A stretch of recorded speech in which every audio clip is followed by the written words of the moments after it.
Hello everyone.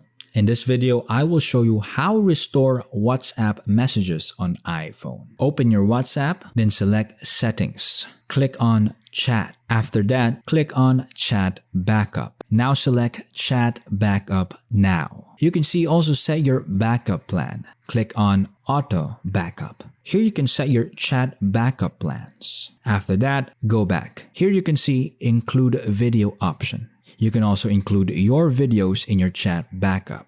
Or delete your WhatsApp, then reinstall the WhatsApp, open your WhatsApp again. You will get the option to restore the WhatsApp chat. Thank you guys for watching this video. Hope you got some value.